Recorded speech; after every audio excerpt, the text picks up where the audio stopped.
Hello. Hey, Brian. How are you? Pretty good. How are you? I'm doing good.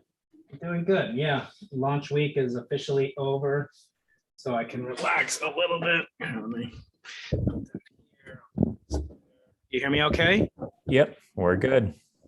Awesome. Yeah, you figured it out, huh?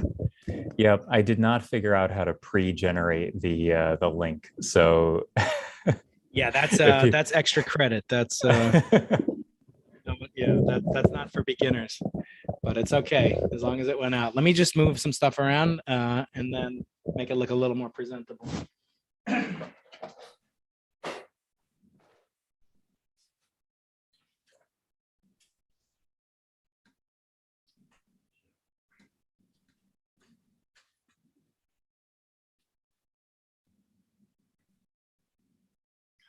That's a little better. And then I go this.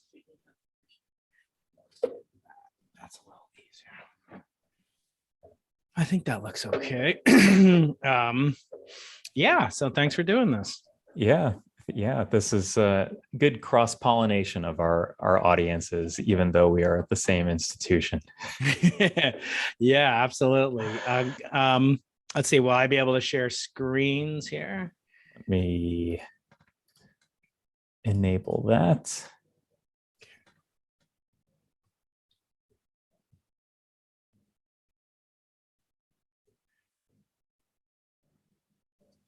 And I'll just close this stuff here. Make sure I got everything off of there. Mhm.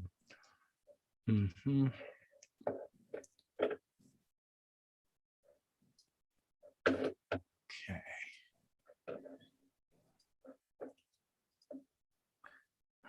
Right. Let's see here.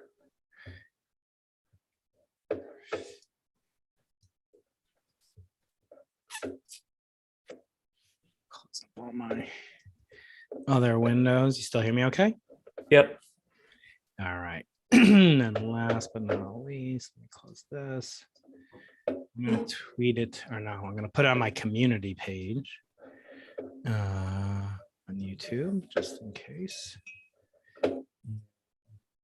Hopefully that will send some people your way. And where did I go with that?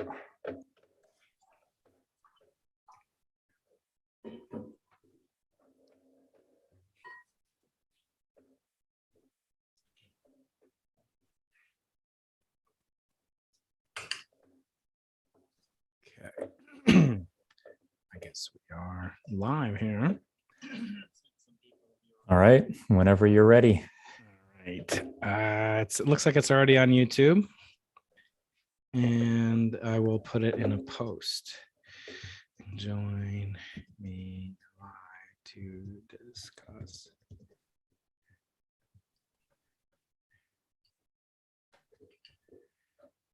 Okay, I am ready, Darren. Fantastic.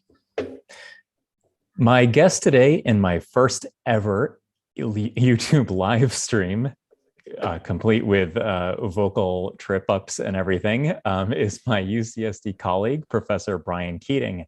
Brian is a Chancellor's Distinguished Professor of Physics at UC San Diego, co-director of the Arthur C. Clarke Center for the Imagination, host of the Into the Impossible podcast, YouTuber with over 30,000 subscribers, and writer of the scientific memoir, Losing the Nobel Prize. Brian is joining me today to discuss his new book, Into the Impossible, Thinking Like a Nobel Prize Winner, Lessons from Laureates to Stoke Curiosity, Spur Collaboration, and Ignite Imagination in Your Life and Career. The book is a distillation of conversations with 9 different Nobel Prize winners in physics on his podcast, Into the Impossible. The book deals not with the technical details of their discoveries, but rather with the collaborations involved, the importance of working in a team, curiosity, and the process of discovery, and also personal insecurities of these highly successful individuals. Brian, is this a self-help book or a science book? It is a self-help book only. I think that is the key here. Let's see, Darren, I'm not showing up on I think on the speaker there. I don't know if that's my fault or your fault. No, we'll do that. You see me and you at the same time? Or do you want to set it up to do that? Oh, and we can do that. Let's see if that'll work. So it is a self-help book. To answer your question, it's not a science book. I know that will disappoint some and hopefully please others, but I was not intending to write a self-help book, but that's what kind of came out.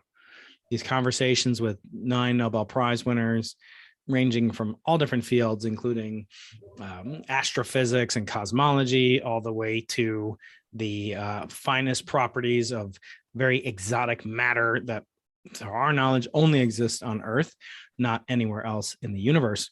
It really wasn't clear to me at all that such a thing would occur.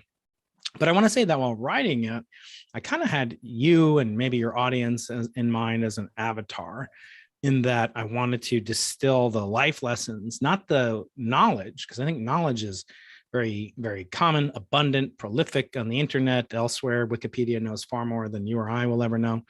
But wisdom and the life lessons that you communicate to your audience is sort of much rarer and therefore much more valuable. It's supply and demand. There's a limited supply of wisdom and there is much demand for it. So we wanted to communicate to people in ways that they could understand, even if they were, a car dealer in central Oklahoma, something that they would take away. And I think through the candor, vulnerability, and humility of these 9 men, unfortunately, I tried to interview the 2 living female Nobel Prize winners. They both are not available or don't do podcasts as a rule of practice. So unfortunately, but hope springs eternal, that I will be able to get future female Nobel Prize winners, although today there were no women. So far, no good with the 5 or so Nobel laureates so far named. There haven't been a woman among them, but we'll see what will happen tomorrow through the rest of the week. And I wanted to really provide something actionable, some tools that people could apply. And again, keeping in resonance with a lot of the topics you talk about that are meta issues in academia, but also outside of academia, almost as you say, and as it was, to my great astonishment, ranked even above Brene Brown, who is a Nobel laureate, if ever there was, in self-help, that this book is really resonating with people in that capacity. Yeah, absolutely. Your first book was a polemic in part against the shortcomings and even toxicity of the Nobel Prize, or the way that it's currently governed. In particular, its rules against awarding prizes posthumously, and its inability to recognize the contributions of large teams because it's limited to 3 recipients. In approaching your current book, I actually found, I admit, that you did your job in the first book a little bit too well. And I was prepared this week to care less about the Nobel Prize than I had in previous years. That is until my friend across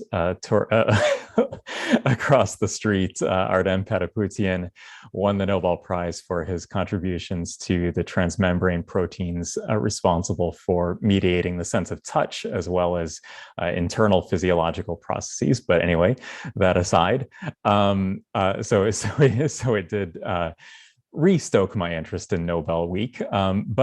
But you in particular, writing this new book, is this one of those Nixon going to China things? Why should we care now? You just told us, that the Nobel Prize is hyped and maybe overrated.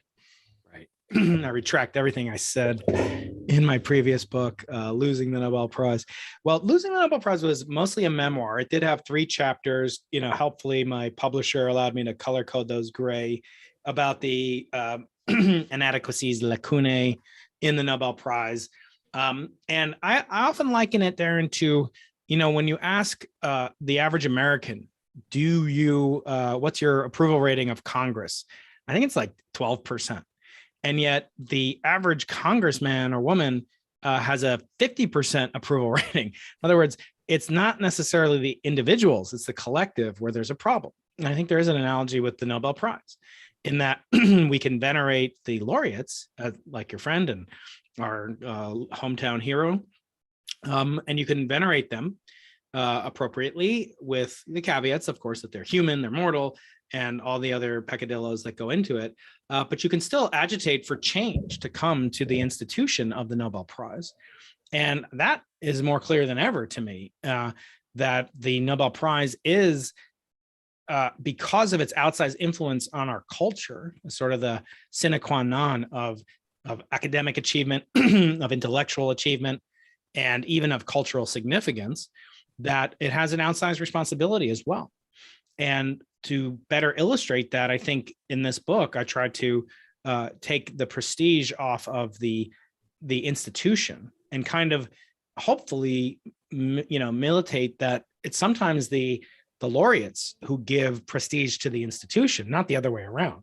They all think they're not worthy of it, except for one or two that you'll read about. But they all have very deep, almost anxiety, or certainly this sense of the imposter syndrome, which was the most surprising thing that I discovered in writing this book and these interviews I conducted with them. So I think to humanize the winners of it does two things. One, it takes the shine off of the committee and and all their various sort of letdowns of winners in the past, of odious policies, of outright racism or sexism in past years, and puts it squarely in the focus of the scientists. And I think that is what is most meaningful, not to be overlooked.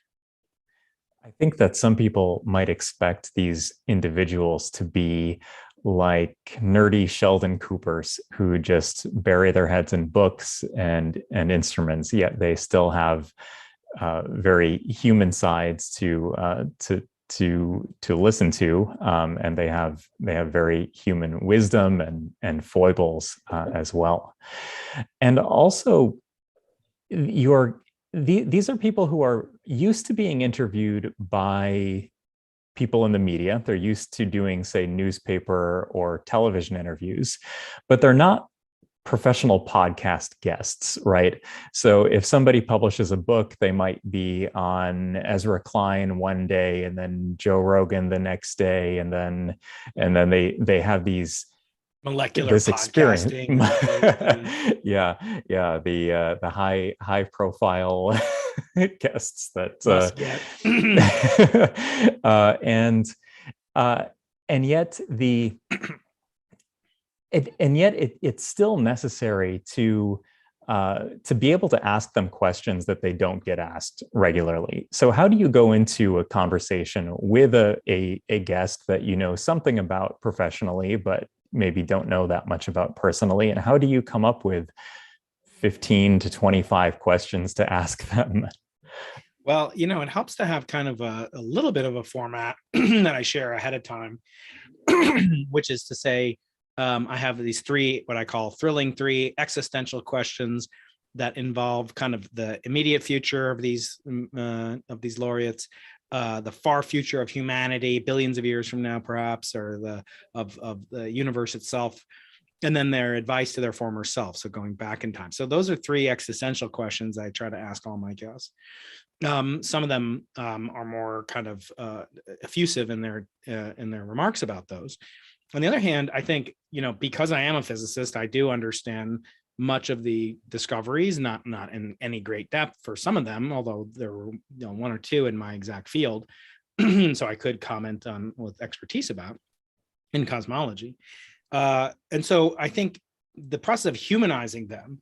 So in these interviews, the book is distilled from, my interview with Sir Roger Penrose was about 29,000 words. The transcripts total 29,000 words, and yet he still gets the same 9 to 11 pages as Carl Wyman, who I only interviewed for 25 minutes or something.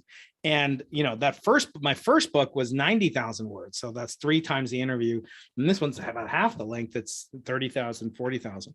And so a lot of the conversation had to be eliminated. It's by no means a transcript of, we talk about the, Bourdet-Guth-Vilenkin singularity theorem.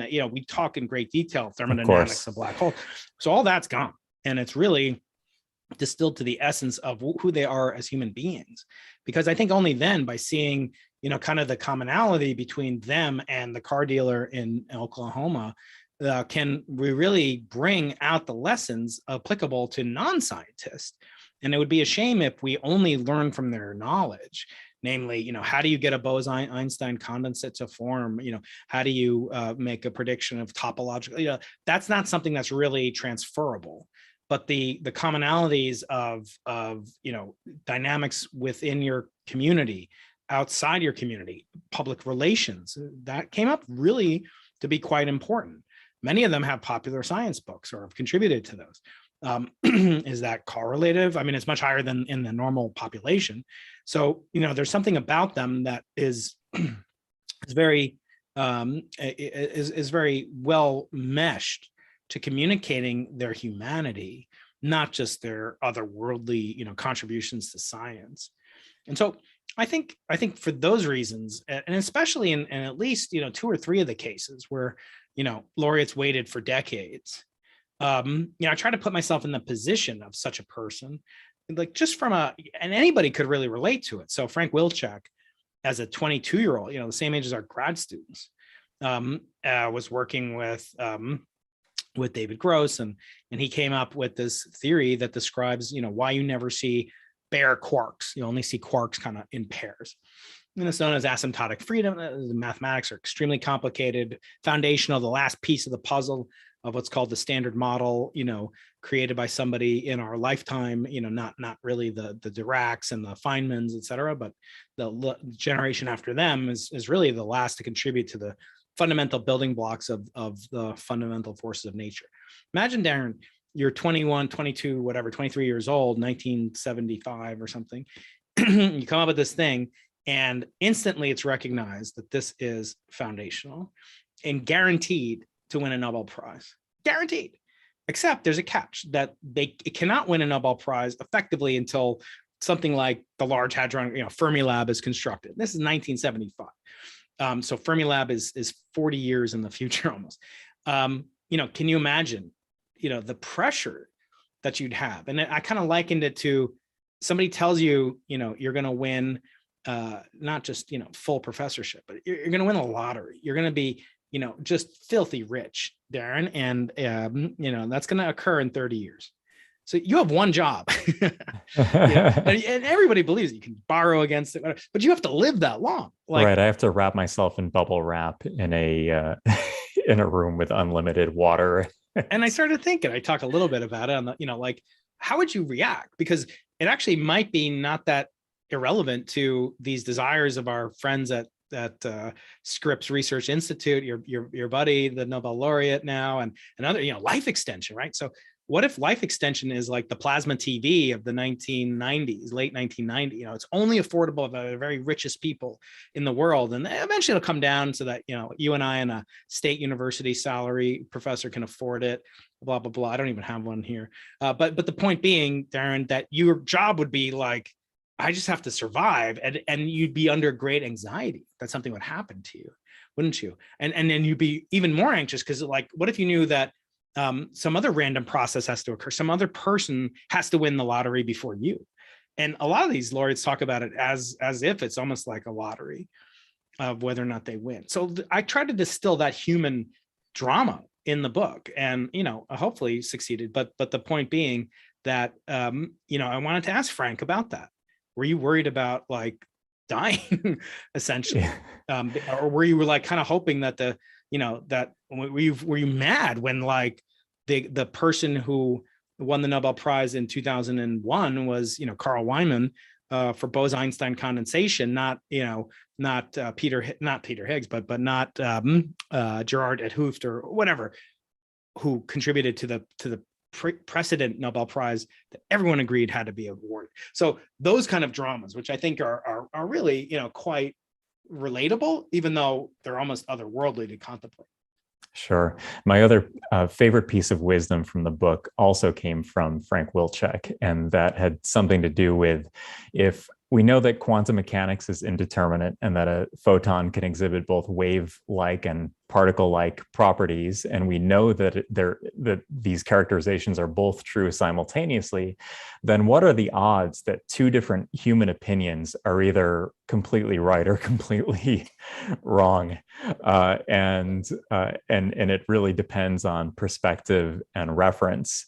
And I have been thinking a lot about how much adrenaline and cortisol could be saved in the world if we only applied our understanding of quantum mechanics to higher level phenomena in human cognition. And yeah, riffing on that, yeah, it's often, kind of come to my attention that a lot of the problems we have in society and life are kind of these, Schrodinger states where we're not really clear what it is.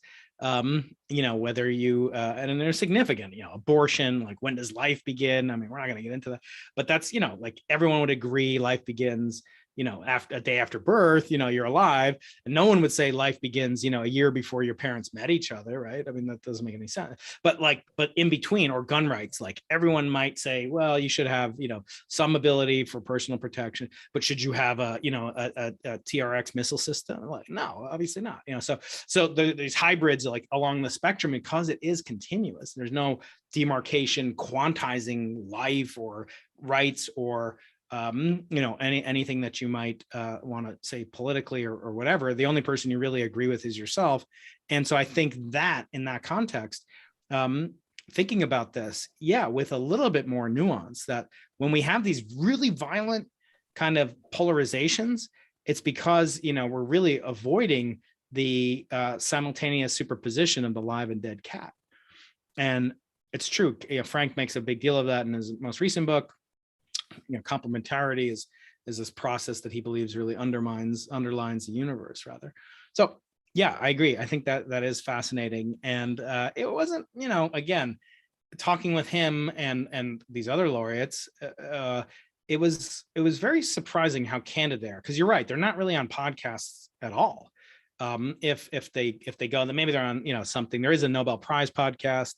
I'm proud to say I think mine has a few more listeners lately, but the Nobel Foundation has a podcast, and it's great, and people should listen to it. But they don't ask the question. It's like, how did you feel at 3 a.m? Like, I don't really care. That's not really relatable to a normal person, and as much as we might fantasize about it, in my case at least. So I think looking at it from the humanity, how did you feel when you actually the day after the award? Sure. My contention in losing the Nobel Prize is that the Nobel Prize is a monopoly. Like there's no other prize remotely close, at least in the public imagination, and even scientifically.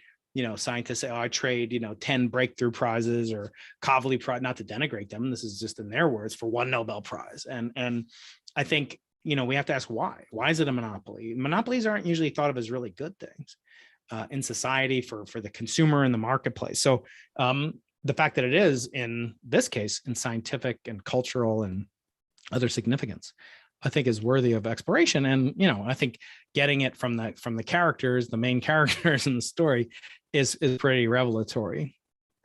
The other laureate who said something that I thought was quite profound, and that was, everybody said something that was profound. This one stuck with me in particular. Sheldon Glashow said that he had collaborators and not rivals. I mean, that sounds a little Pollyanna-ish, but maybe not. There's a relatively new book by Michael Strevens, The Knowledge Machine, how irrationality produced modern science. And its premise is that, among other things, that it's partisanship and competition, so human emotions, that are a significant and perhaps the most significant driving force for scientific advancement.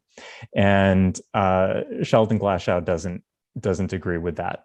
And I wonder what your view is, either your view or your distilled view of the conversations you've had with successful scientists on the role of partisanship. The old Wilberforce, T.H. Huxley debates. Does that happen anymore? Maybe it does in your field. Maybe it doesn't happen so much in my field.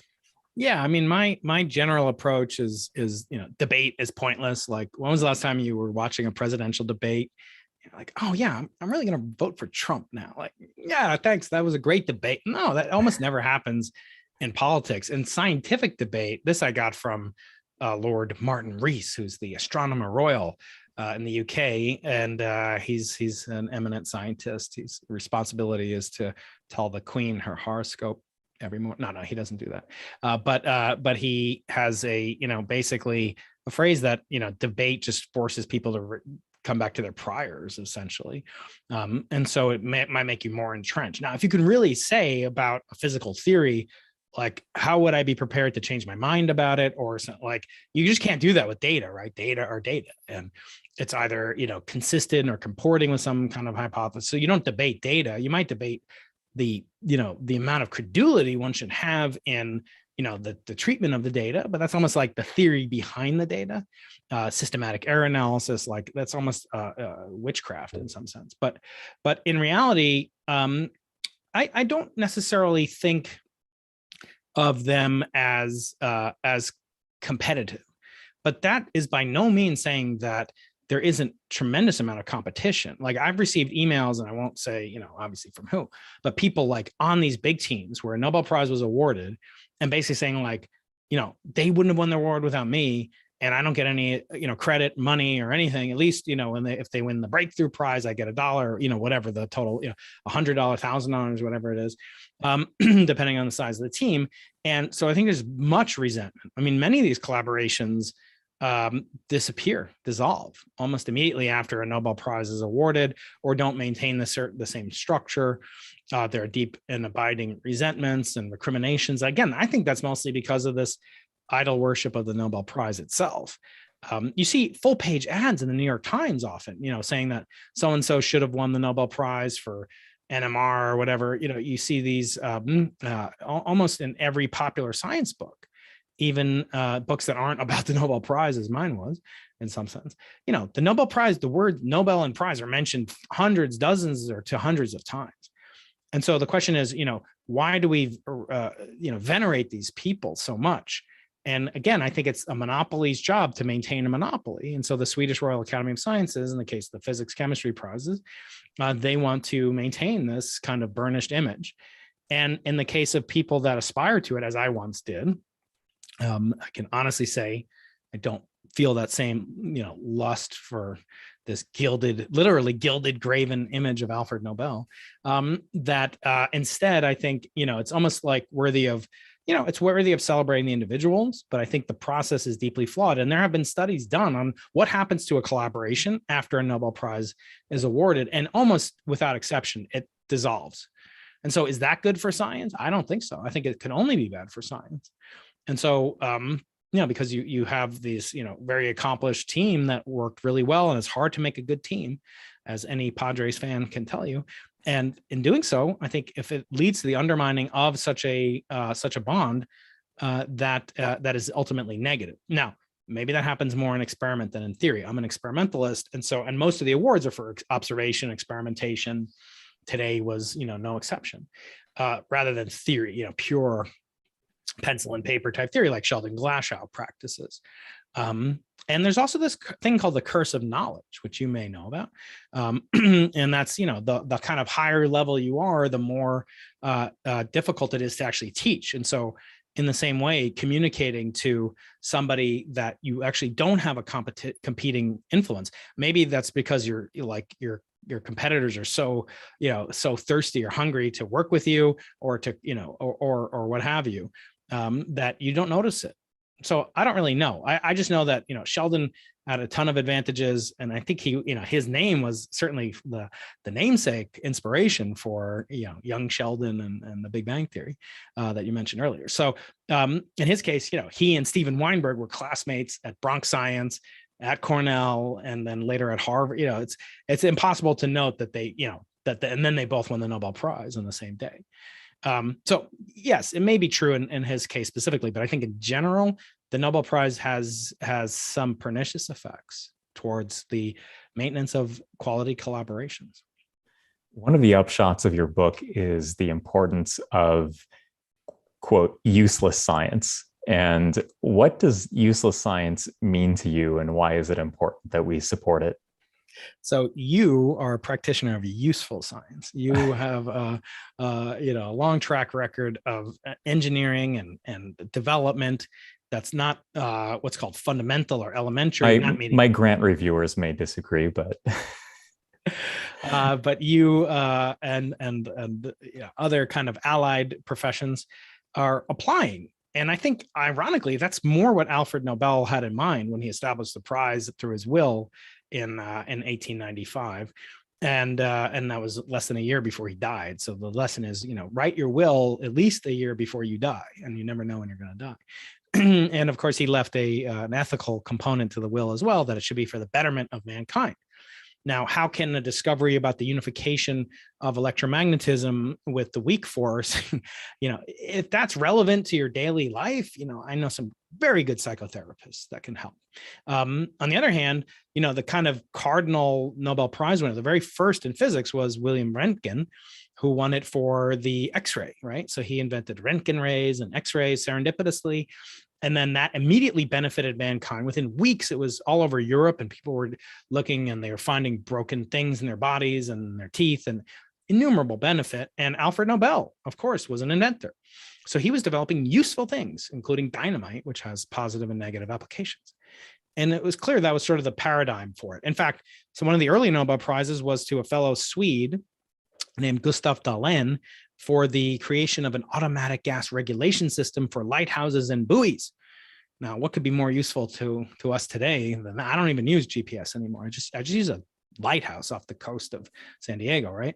No, so these things, but the question is, what will be remembered of a civilization is different than the tools that it finds useful at this time. Like, I remember when the first well, you remember really well when the Nintendo, laser tag gun, came out, and our the Fisher Price little toy camera that you use, right? That was inspirational to you, right?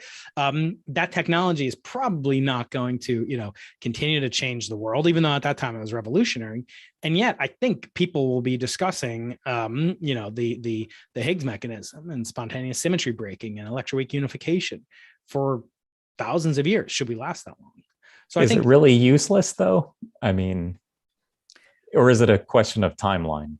Well, it's impossible to know what will happen with things like the fractional quantum Hall effect, or the topological insulators of Duncan Haldane in this book. Bose-Einstein condensates will not be useful, for on a daily basis. So I guess it depends on what you mean by useful. I once heard it said by, I think it was Robert K. Wilson, who was the Department of Energy chief, or whoever that was responsible for building Fermilab in Chicago, the biggest accelerator in the world until the LHC was built. And he said something like, someone asked him, well, what will that be good for, that Fermilab, that big particle atom smasher? And he said, I don't know what he'll do with it, but it's part of what makes human. Or he said, like, how did the senator or congressman ask him, how do you think that this is going to defend the United States interest militarily? And he said, I don't know, but it will make the country worth defending. In that, we create things that have great import in the intellectual edifice. And that's something only humans can do. Obviously, insects aren't going to make these molecular apparatus that you do either. But on the other hand, it's clear, some of them said, like Duncan Haldane, he said, I don't think it'll ever make its way into the iPhone, but maybe you're intimating at it. But, if you ask James Clerk Maxwell, how are these wave equations going to play out? First of all, he would have said, well, as soon as we can mine the ether and for these little tiny gears and whirlpools and vortices that communicate electromotive force, that was his model. So he would have been ridiculed on Twitter, unfortunately, had it existed. But he wouldn't have predicted the iPhone, right? So I think it's dangerous, as Yogi Berra said, to make predictions, especially about the future. But in this case, I think it's clear there is a certain grandiosity in the best sense for what these people have contributed. And in some cases, they are useful in the sense that, I can't imagine how a type 1a supernova, that is used to measure the acceleration of the expansion rate of the universe, how that could ever be useful. Like, on the other hand, I could maybe see how a Bose-Einstein condensate could be used in some way, or a 2D, a 2D topological insulator, maybe. But on the other hand, I can't see at all how these supernovae could be useful. And yet I think they speak to our ultimate notions of what it means to exist in the universe and its temporal nature.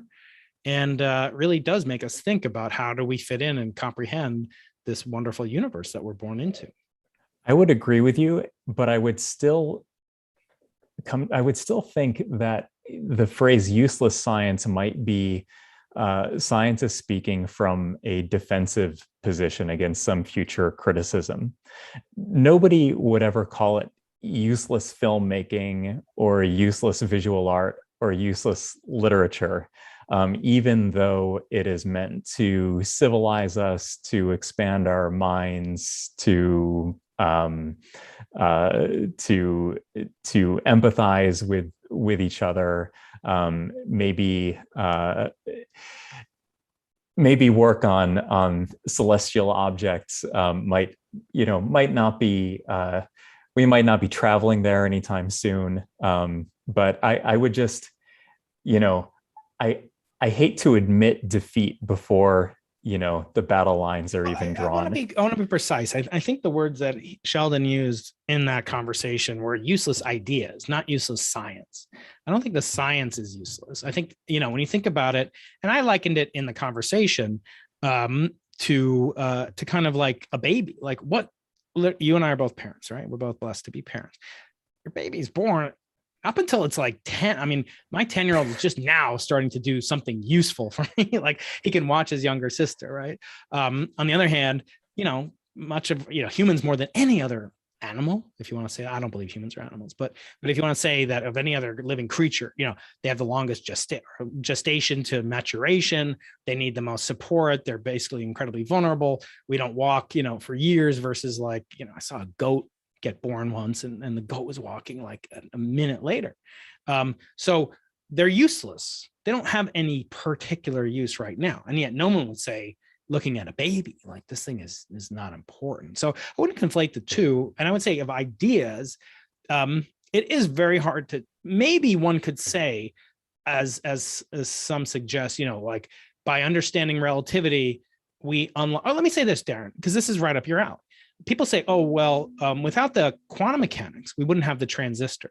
Do you believe that? I mean, do you believe if we didn't have the Schrodinger equation, we wouldn't have invented the transistor? There are plenty of devices that work purely where a knowledge is purely phenomenological.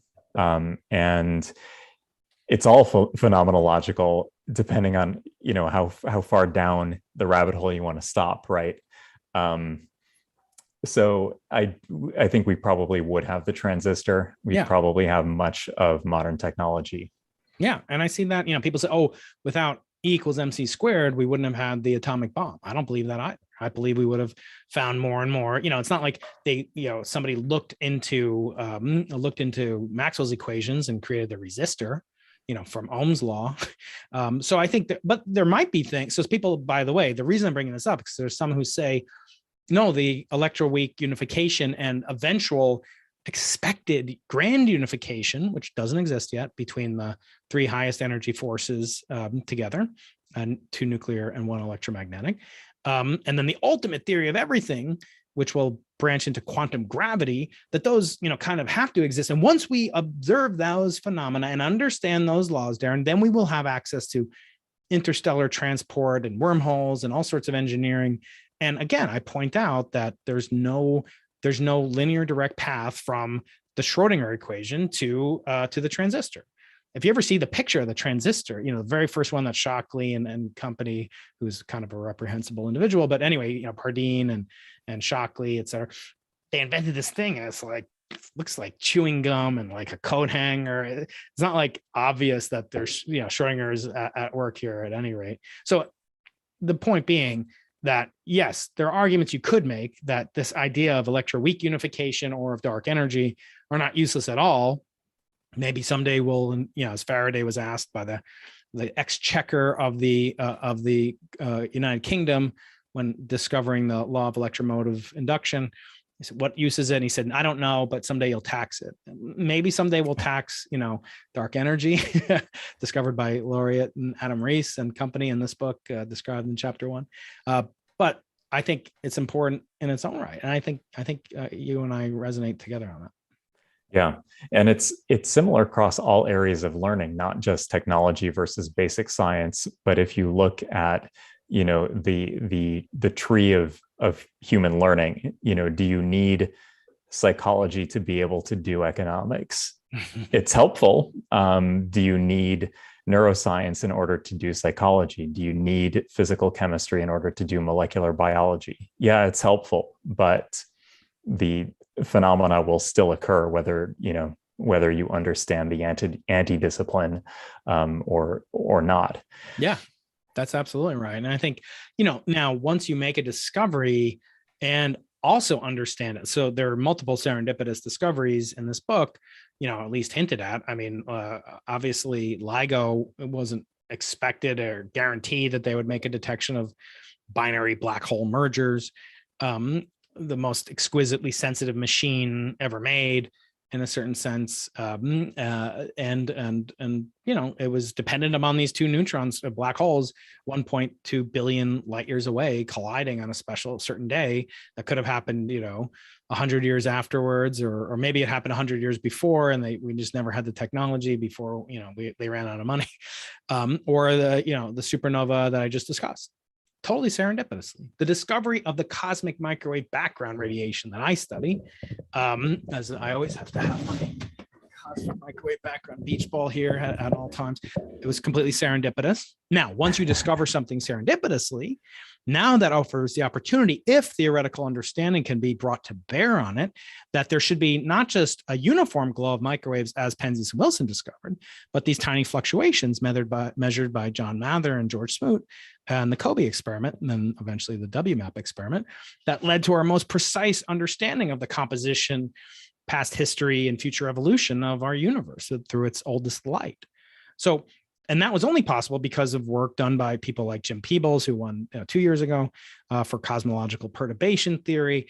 Our understanding of certain properties will then improve, and we might be able to estimate the lack of detectability of things that you have heard of, like dark matter. Never detected dark matter of the important type. Neutrinos are a form of weakly interacting and massive particles, but they're not capable of supplying enough matter density to match what we observe in the universe. So there must be some missing matter, or so we think, but maybe there's not. And through only the antecedent discovery, as you say, which can be serendipitous or could be intentional, can we then make progress? Again, there's a connection between the GPS and general relativity that Einstein never would have, dreamed would be possible to implement, let alone be in every single cell phone in every pocket on Earth, pretty much. Sure. In my own field, we work on organic semiconductors, semiconducting polymers that are of use potentially in organic light emitting devices and so on. But we've always had about 10 to 20% of our research being directed toward molecular dynamics simulations. And this has been primarily through the work of two students of mine. And we can make these materials be scratch resistant and flexible, stretchable. We can make them biodegradable. We can potentially integrate them with internal organs. And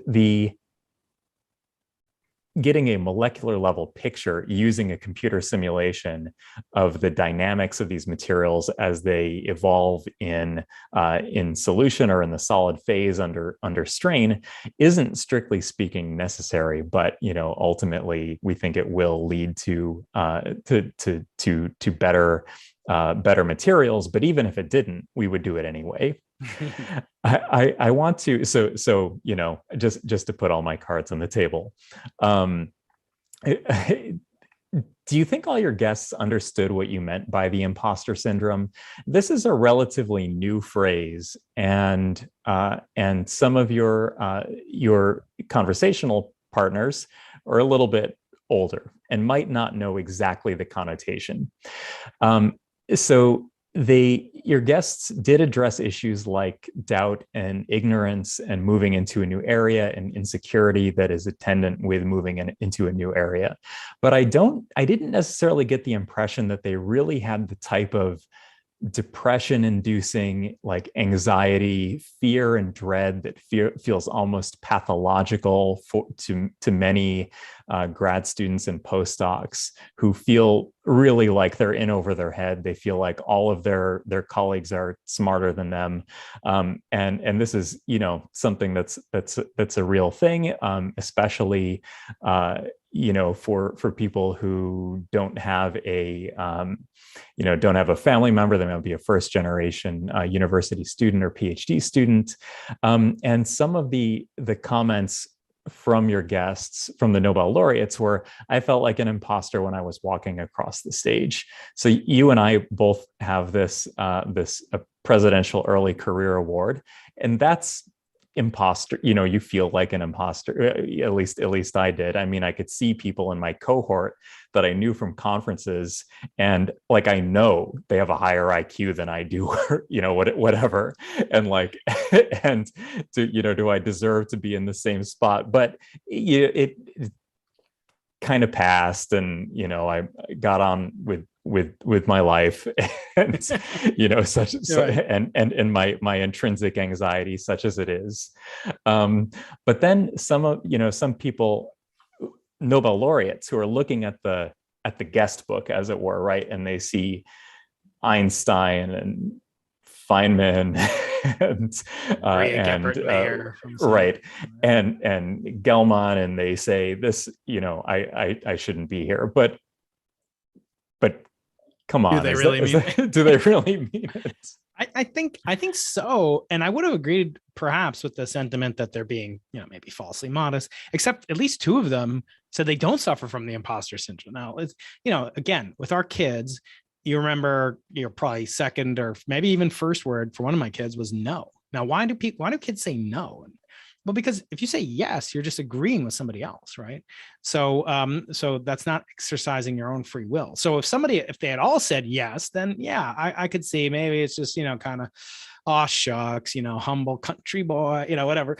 But it wasn't like this. Some of them said, I do believe it. And it tended to more, I don't have that imposter syndrome. And those were the theoretical physicists, by the way, Darren. But anyway, and again, this stems from this kind of weird dichotomy that Nobel laureates have cultivated throughout the ages. When Feynman was asked, what did he win the Nobel Prize for? He said, if I could explain it to you, this reporter, then it wouldn't be worth a Nobel Prize. On the other hand, Feynman is also known for saying, if you can't explain it to your grandmother, then you don't understand it yourself. Einstein was famous for saying, humble is the Lord, but malicious he is not, or something like that. And then when asked, what if your theory of starlight bending by the sun's gravity had been not observed? And he said, well, then I would have felt sorry for the good Lord because my equations are correct. So, how can, and by the way, those are both theoretical physicists again. So there is kind of a hierarchy, isn't there, between the works of theoretical physicists versus observers or experimentalists like me.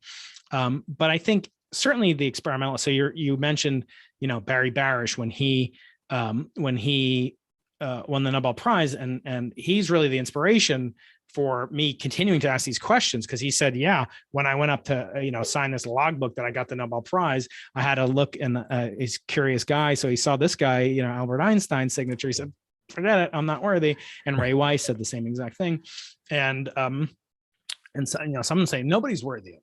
And if nobody's worthy of it, what does it really mean? I pointed out to Barry, who was gracious enough to write the foreword to the book.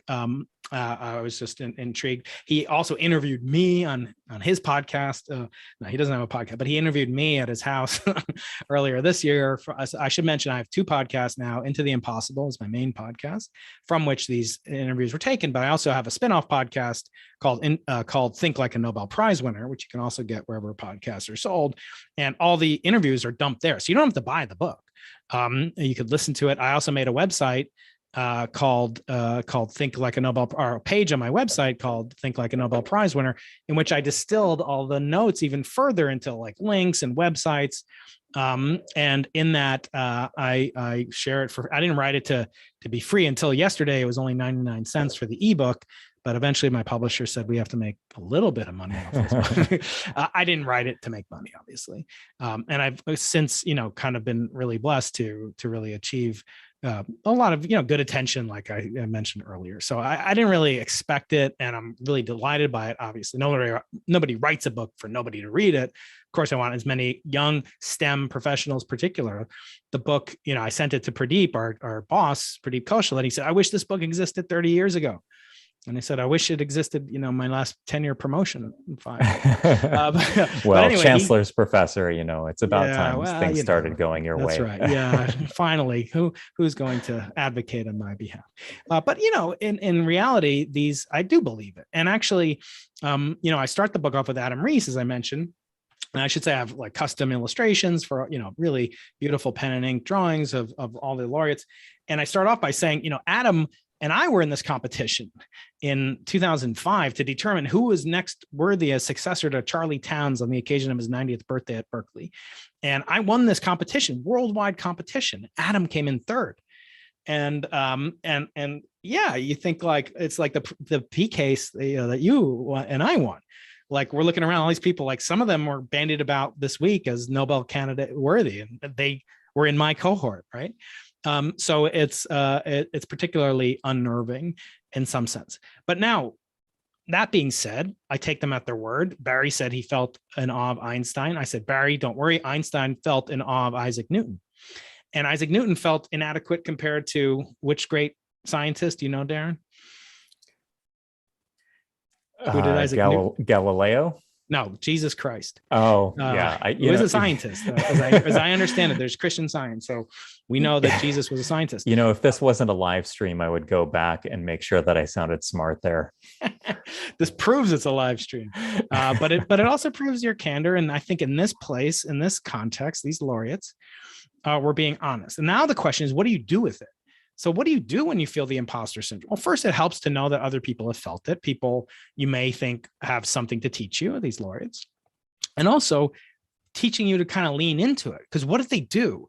They actually cultivated it. I don't know if this resonated enough, but in the case of at least Barry Barish and Ray Weiss, they make sure that every few years they change their field. They change entire fields. Now, I can't imagine doing that. Like, I'm now going to become a nano engineering professor, like it's too hard.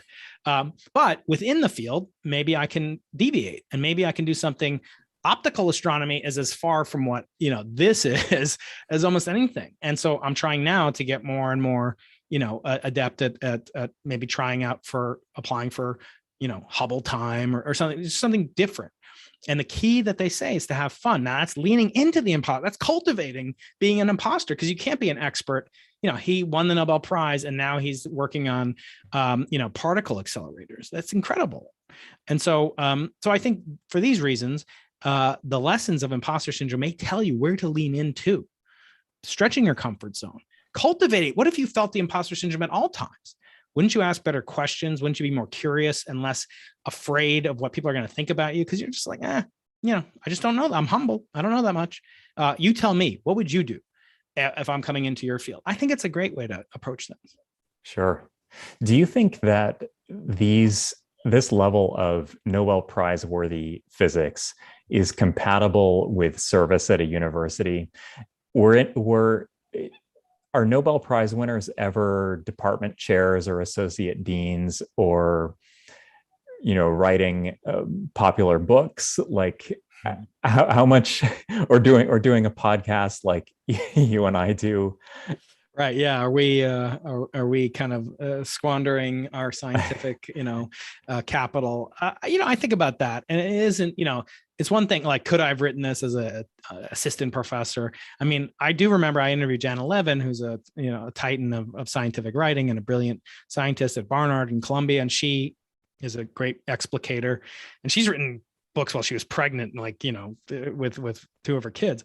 And thinking about that, I said, well, did you ever get any special dispensation? She said, no, but the department said, we're not going to punish you for writing a book. And she did it as like a postdoc, which is just unbelievable. Her first book. Anyway, I think yes and no. So Adam Rees, the first laureate I discussed, the one who discovered dark, he won it at age 40. It's the 10th anniversary. Yesterday was 10th anniversary of his announcement as a Nobel Prize winner. And he's my age. So I'm 50 and he was 40 then. And thinking about how he's reacted since, he's only kind of gotten more and more kind of poised within the field. Maybe he's not department chair. I mean, he's at Johns Hopkins, but he has done great service in the community. But more than that, he's putting out tremendous amounts of papers. He's doing, the yeoman's research that we all, want to look to. Andrea Ghez, who won it last year, she's like looking at even more and more sophisticated and pronounced experiments. So I think there are, and famously, like Duncan Haldane, what did he do 8 hours, 5 years ago today, 8 hours after getting a call at 3 a.m, he just taught his his freshman physics class or whatever at Princeton. So I think you can be, but I don't think, I worry now, Darren, to be honest with you, like being a professor isn't all that it used to be, right? Like, I used to view being a professor as kind of like just like being a wizard, like or ice cream taster, like who the hell's going to pay me to like study the universe? And like, I love to teach and like go out there and but it's not what we do. Right. I mean, we spend so much time, and that's why I think what you do and why you were influential in the writing of this book, even though you didn't know that until now. And the royalty check is going to be withheld for 10 months. But thinking about how much you do for really explicating these soft skills, which soft is like, oh, you're soft, but no, it's actually some of the most important skills. Listening to your critics, but not being overcome by them, overcoming your own limiting beliefs and achieving your highest version. Those are things you communicate on a regular basis. Now, I think maybe your audience wants to know more about the hard science and maybe now you've accomplished your mission of like doing all this. And maybe now it's like, let's unleash, the dragon. Not that you don't do that, but like they might really want you to nerd out and go really deep into stuff. And that may find harmony, as I told you last time, when we are on telecons, and I'm on telecons more than I'm on telescopes, unfortunately. But, it's people I have to talk to. It's people at contractors, or the fuel delivery truck is late in Chile, or this graduate students, committee is like being flaky, whatever. All this people that we have to talk to. But on the podcast, we get to talk to people we want to talk to. And I know for myself, I squandered, a lot of my youth in that I was always obsessed with playing and winning the academic Hunger Games, getting good grades in high school so I could go to a good college to grad school to postdoc to assistant professor to tenure, and it never ends. And so at those moments, I was living for the future and I wasn't living in the present. And so by having a podcast, it's an excuse to get together the faculty, and even better than the faculty I had at Brown or Caltech or Stanford or Case Western, and putting them all in this, elite group, talking to them for 2 hours. Brian Keating University. Well, I call it the free university that you get to wear your pajamas to every class and taught by the most magnificent professors in the universe, and you won't incur any student loan debt. And then my son, 10-year-old, said, but you already said it's free, so obviously they don't incur. Shut up, kids. And hopefully though, I will not squander this opportunity. And not everyone's cut out to do what you do or I do.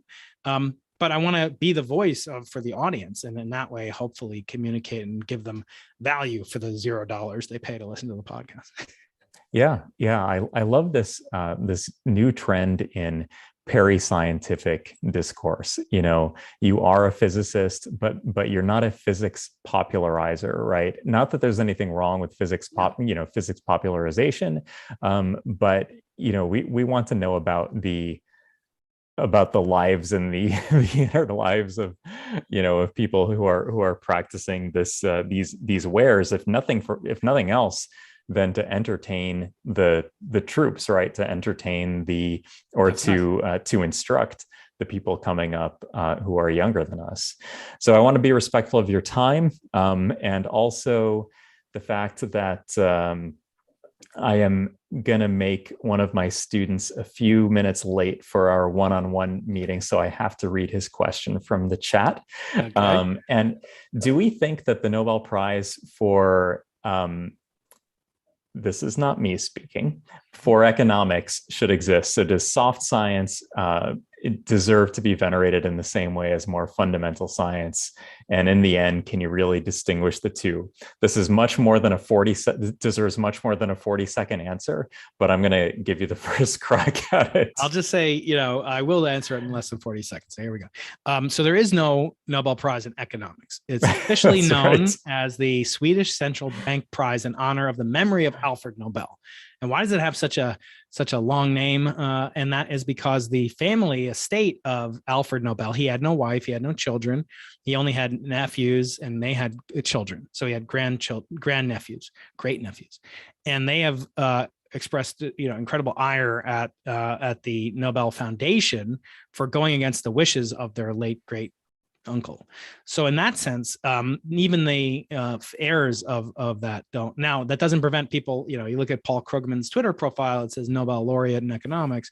Again, maybe that's just convenience or whatever, but it's only been around since 1968. And I think it's the first one in the behavioral sciences, and it's also the last one in the behavioral sciences. So it's not at all clear if it has exactly the same prestige. Now, my friend Uni Turretini, one of the nice things about writing a book is that now I get asked to blurb the back of other people's books. So I actually blurbed her book called Betraying the Nobel, about all the mishaps with the Peace Prize, which will be awarded later this week, or maybe on Monday. And that's awarded by the King of Norway. Now, that prize has had tremendous, obvious politicization. And some say it should only be given posthumously, but that's one of the many rules that the Nobel Prize Committee put into effect on their own accord in violation of what Alfred Nobel wanted. The one of many, not even the first of many. So I think, yes, to answer Houston, I think there is a lot of misgivings, even by winners of such an award. And possibly even by physicists who say that that chemistry is just physics, and the chemists who say that medicine and physiology is just chemistry. Yes, exactly. Well, Dirac used to say things like that. Of course, Dirac was famously underwhelming as a speaker. Someone once said, actually his brother-in-law said, Dirac never uses two words when no words will do. So Darren, I want to thank you so much. And I really do want to express my gratitude for what you do. And I don't listen to every single episode. It's hard with the information diet that I'm on and that's consumption, but I always like the episodes I listen to. I think anyone listening to this from my channel forwarded over here should definitely check out Darren's YouTube channel and also his podcast, Molecular Podcasting. And I think it's because you do such a great job at explicating what it's really like to be a scientist, to be a STEM professional. And those lessons are enduring and they have applicability way outside of STEM. So Darren, thank you so much. And I hope we can do it again. Well, thank you so much, Brian. That is extraordinarily gracious of you. I wish you all the best in your book sales and book tour. Congratulations on its publication again. So my guest today has been Brian Keating, Distinguished Professor of Physics at UC San Diego and author most recently of Into the Impossible, Thinking Like a Nobel Prize Winner, Lessons from Laureates to Stoke Curiosity, Spur Collaboration, and Ignite Imagination in Your Life and Career. Thank you very much. Take care, everybody. Thank you, Darren. Be well, everybody. And check me out on YouTube, also Dr. Brian Keating, and I look forward to coming back sometime. All right. Take care. Bye, Darren.